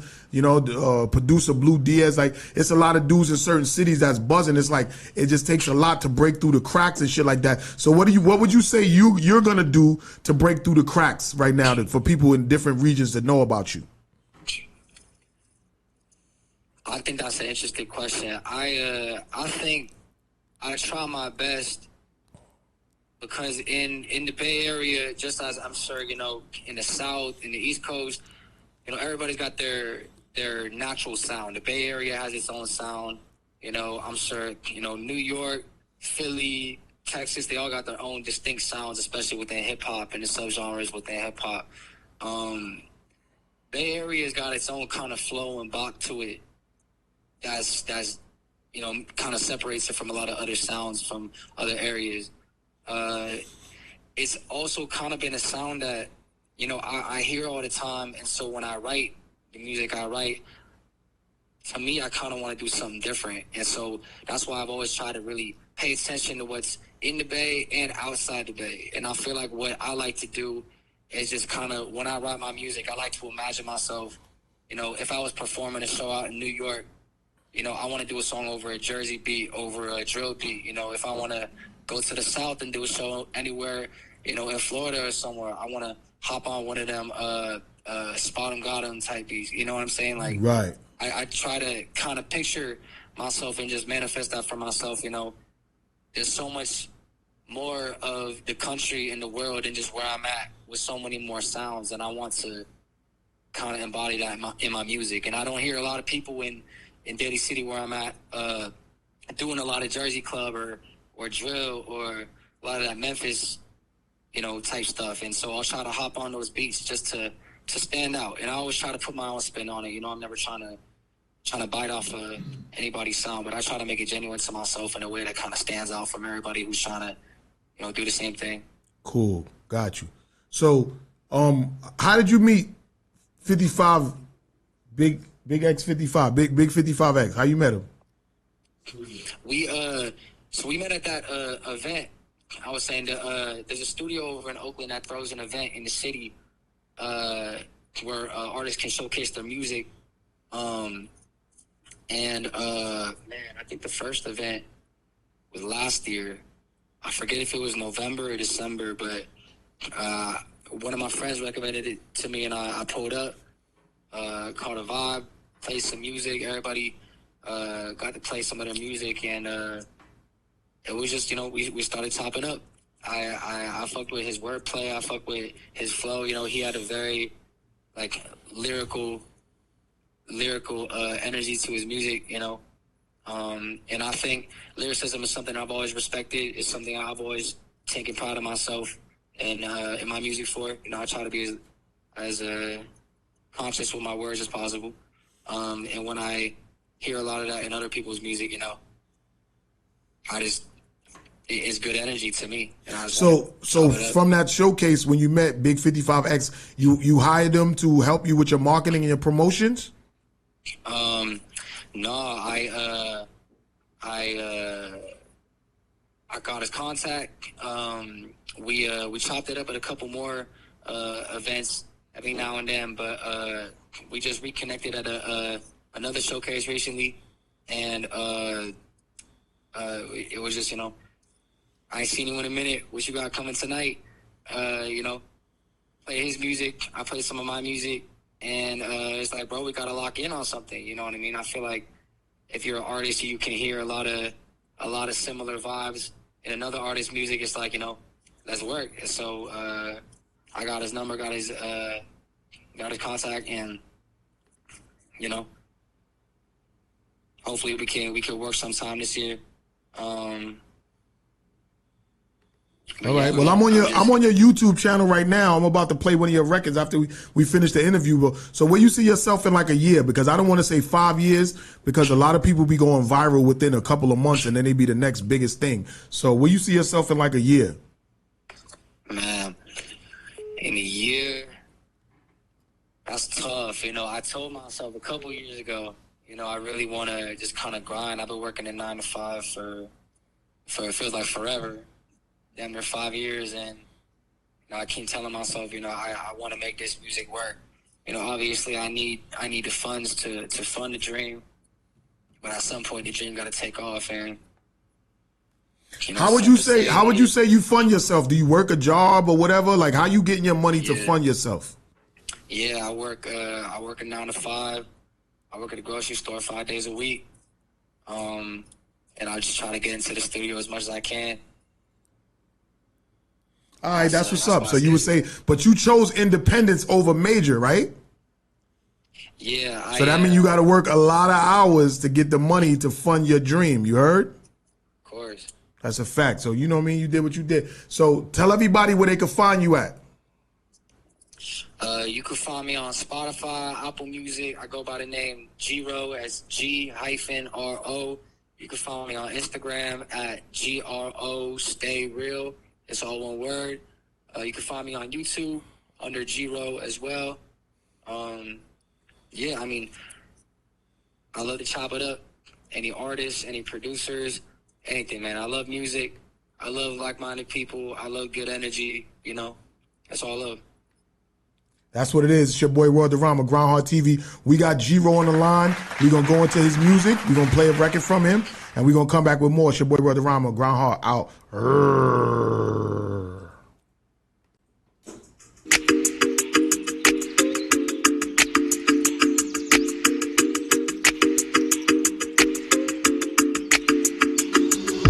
I can't help but remember how there used to be a time. Nothing made sense. I was looking for the signs. Wasn't there. It's a weird little world. Ain't no word I can compare. No, I tried to build something out of nothing. It was tough. People out there doubting me. I had to call it bluff. Had to, yeah, I just had to. Nothing would be possible if my life didn't have you. Yeah. Karma's a bitch. Damn. Shit is a trip. Going through it. Look, I've been going through it again. On the rise, still I wonder why I do it again. Got the image and the message and the mission. Are they meshing? Looking pretty on the paper, looking messy under pressure. I would say I know it, but I don't. Trying to keep it real, my team around me huddle close. Only let a quarter around my corners, that's the most. I can't trust the homie after homie turn a ghost. Probably why there's so much on my mind, need it simple. Probably why there's so much on my nerves like an impulse. Feel like Jimmy Kimmel, how I'm taking to the streets. looking for relief in the things I see. And life is good for a minute, yeah, it's good for a minute, but I gotta bring it back to the roots. Ain't no way I can forget it, like an engine, how I started from my room, now I'm in a store. I can't help but remember how there used to be a time. Nothing made sense, I was looking for the signs. Wasn't there, it's a real little world, ain't no word I can compare, no. I tried to build something out of nothing, it was tough. People out there doubting me, I had to cut it bluff. Had to, yeah, I just had to. Nothing would be possible if my life didn't have you, yeah.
I'm bombing on you if you start shit. You wanna see me heated, get me started, cause I'm hot quick. And when the beast comes out, there's no doubt that you can stop it. So stop it, the clock ticks, I waste no time on bullshit. You really need to know if you go slow, then I'ma pull quick. The chrome blick, the full clip, they'll follow you hollow tips. You keep running your mouth and that's my words, you will swallow it. That's what you get, I flip the script, you run your lips. Cause you a cinch, you little bitch, you broke no gyps. I back and get yourself in. You wanna list, no one will miss your body laying in the ditch. You've been exposed, you decompose, you sold your soul, now don't you sit, bitch. This world is cold, such a cold world. Hope you warm, girl, cause I could warm you up, girl. Cold world, such a cold world. Where we are in the cold world. Hey, cold world, just a cold world. Cold world, come on. It's just a cold world. Get set, ready, go, steady flow. Better know that this world is cold. You the one that sold your soul. You the one took off your clothes. You put that thing in your hole. You went there to suck a pole. Now you said he was too old. Claiming virginity stole. Playing game Infinity Stone. Saying you should have been shown. Mainly you wanna be grown. Outside you should have been home. Tucked in with mommy alone. Fuck the industry strong. Now you just pass her along. Look at Big Diddy, he wrong. So bad you wanna be owned. Illuminati rule your mind, soul, and your body. That shit you don't really want. Cat Williams said it in stone. Take heat when you have been shown. Forever you will be gone, gone. This world is cold, such a cold world. Hope you warm, girl, cause I could warm you up, girl. Cold world, such a cold world. Where we are in the cold world. Hey, cold world, just a cold world. Cold world. People tell me that I'm cold, but I'm really on the Arctic. A bomb in the booth. I'm bombing on you if you start shit. A bomb in the booth. I'm bombing on you if you start shit. People tell me that I'm cold, but I'm really on the Arctic. A bomb in the booth. I'm bombing on you if you start shit. A bomb in the booth. I'm bombing on you if you start shit.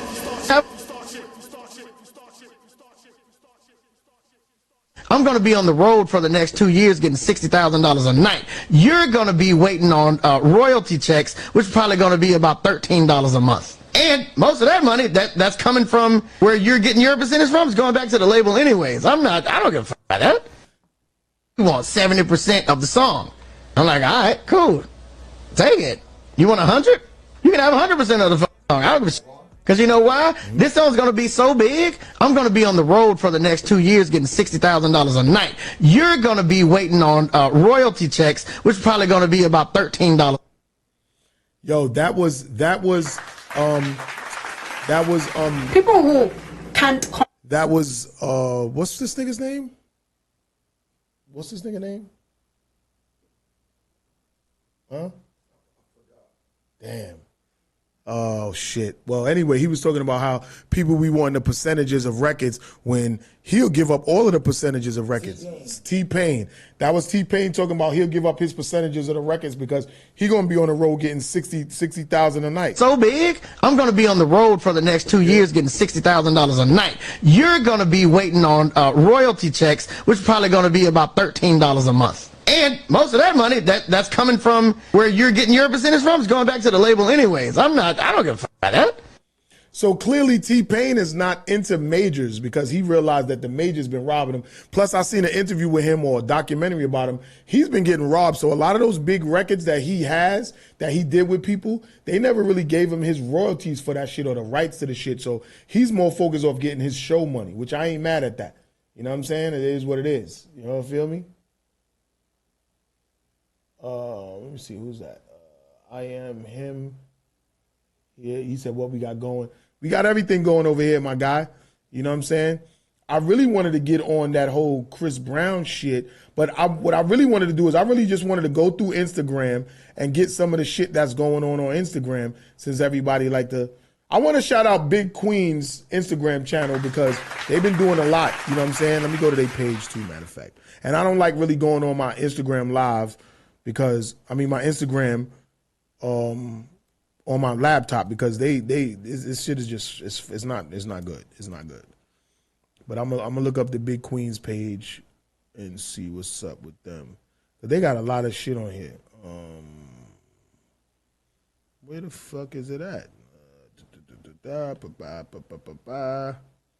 See, Instagram on my computer is fucking horrible. Queens Media, I think it is. I think it's Big Queens Media. Queens Media. Let me see if it comes up. Okay, all right, well, we'll see. We'll see what it is. I don't know, man. Fuck. That's probably what it is. Big Queens Media. They be putting up a lot of different shit, but they be coming on my timeline. But why is it that Instagram is so difficult to use on a laptop than it is on your phone? I guess they really catering to people being on their phones and shit. You know what I'm saying? Word. Let's see Big Queens Media. It's still not even going to nothing. That's crazy. I'm really not feeling this Instagram. Big Queens. I don't think they really use a Z in their shit, if I'm not mistaken. They be having a lot of shit on their shit though, man. It's just this fucking Instagram shit. It's just this shit that's on the thing. You know what I mean? But look, we're gonna go through a couple of shits and see. Let's see what this talking about. Let's go. On Facebook, and basically it says men are not obsessed with women like they used to be. Y'all don't find that kind of weird? And to be honest, no, I don't find that kind of weird, because what exactly is there for men to be obsessed with in today's world? Women have left no room for imagination, none whatsoever. It's like your sense of entitlement is out of control. Your expectations are unrealistic. Y'all walk around showing your bodies half dressed, half exposed 24/7, out smoking, drinking, partying 24/7, on the scene 24/7. A lot of y'all are not even coming with nothing to the table because you're too busy with your hand out trying to see what man got the next bag so he can sponsor your lifestyle to make you look like you're living a lifestyle to post on the internet. It's like a lot of y'all don't have common sense. A lot of y'all don't know how to hold a conversation. A lot of y'all don't have no originality about yourselves. Everybody is getting the same body. Everybody is getting the same hairstyle. Everybody looks the exact same. And it's like, y'all get that confused. Oh, well, men like that. No, men will fuck that. So men are not wiping that and they're not cuffing that. And I think y'all are starting to realize that. And then the first thing y'all want to say is, oh, well, they're gay, they're sassy. No, they're not. They're just tired of what you guys are presenting. Man, check this out, man. Yo, that was real, man. I don't know, man. This shit so real that, like, this whole BBL shit and these, you know what I'm saying, these women talking about how they boss bitches and they don't need niggas and this and that and all that shit getting kind of tired right now. And this lady she just bigged it up and addressed it real quick, saying, we are tired of that.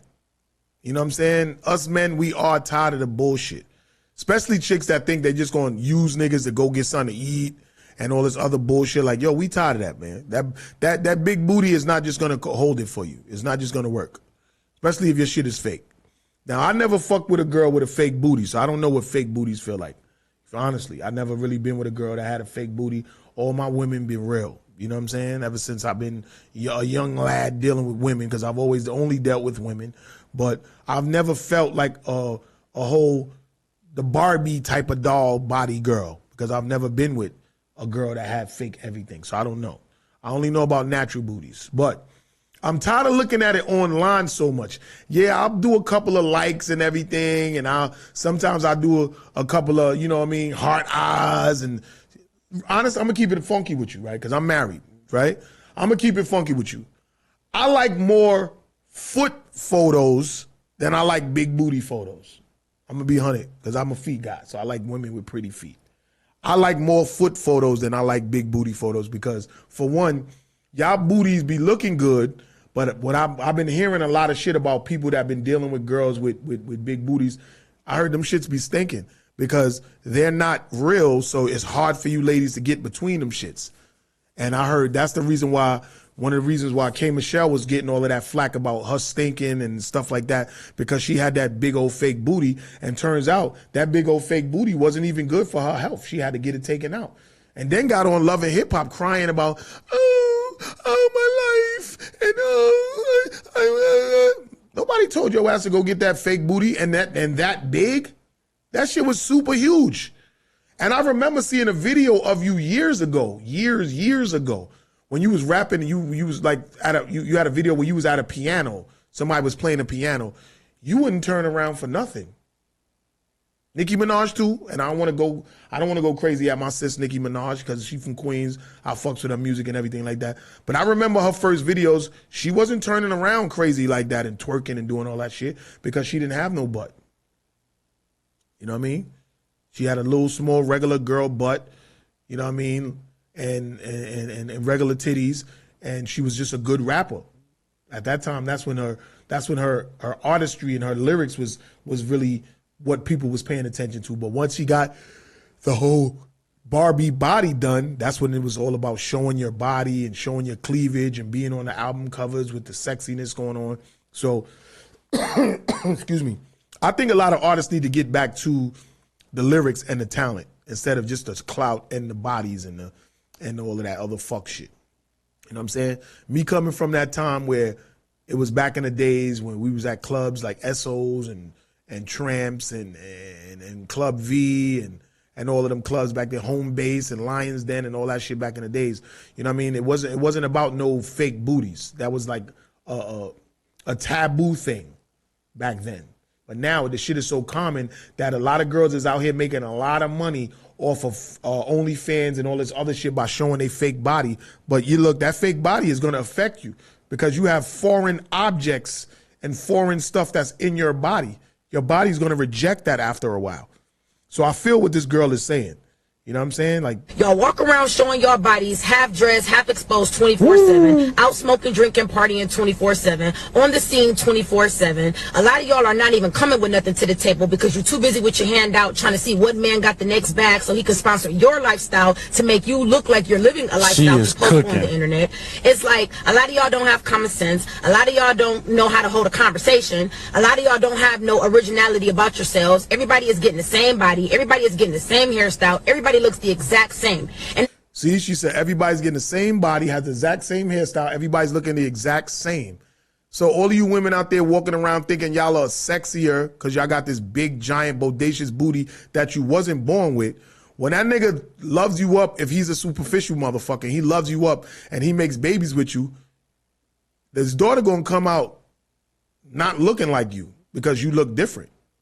You got everything done. And I ain't gonna front, I was just watching that Love of Hip Hop show, the LA one, and all of them girls on there look different from when they first started. Even like Carly Red, You know what I'm saying? Like a lot of these girls, they look different because they got so much Botox and work done to their lips and cheeks and ass and titties. Like, I don't know why y'all think that works for you. Like, I don't get it. I don't get it. But you know what? Whatever floats y'all boat, that's on y'all, because, you know what I mean? I'm not into that, but, you know what I mean? I just wanted to give my input on that because that was one of the posts that came up on my timeline, and I put it out there and shit like that. But you know what? We coming to the end of the show. Thank you to Big 55X from Cali that came in from the Bay Area, and he plugged us in with KC Connor. He's a country music rapper, country blues rapper, dope. We got G-Ro that came in. He did his thing. He's a dope. He reminds me of what's that guy that I'll get a B, go in a A-M. G-Ro reminds me of that guy from that First Class Up in the Sky. He reminds me of that guy. You know what I'm saying? He was dope too. Yo, Big 55X, you got some dope artists you working with, man. Just keep pushing, and it's gonna work. And when y'all niggas come to New York, we can set something up and get some things going on out here. But other than that, you know what I mean? Tonight I'm gonna be at the Rabbit Hole on 45th and Broadway. Shout out to Shampoo, DJ Shuttle, YMVS DJs. It's my girl, it's Sue's birthday party. We going in there, the whole squad gonna be in there. Blue Diaz, Lazarus the Top Dawn, Miss Seattle. We all gonna be in there representing for our girl, it's Sue. Just so y'all know, I got a song coming out with it's Sue on a cover track, Umbrella Studios. It's called Sorry. You know what I mean? I have my homegirl Christian. She did a song for me back in the days, and I'm remaking her joint. And Sue is going to be featured on it with me off of the cover project called Day Love World. It's coming out this year, along with the World of Rama's Vision coming out this year, and the link between Volume 10 that's coming out this year, reggae infused music. I played one of the records, Be Told, on it tonight. Shout out my guy $1 Million Smiles, who's on my new single off of the World of Rama's Vision project, and he got a new video off of his project called Booking Season with my brother Cuckoo the Bag of Bones on it. I played that tonight. Shout out my guy, Mathematics, a.k.a. Style by Poverty at S.STREET Media Studios. And this will broadcast again Thursdays from 10 to midnight on Rough Riders Radio. Shout out Miss Info. You know what I mean? We got a lot of shit going on this year. And we going to be back next week with more. It's your boy, World of Rama, Grindhardtv. We out.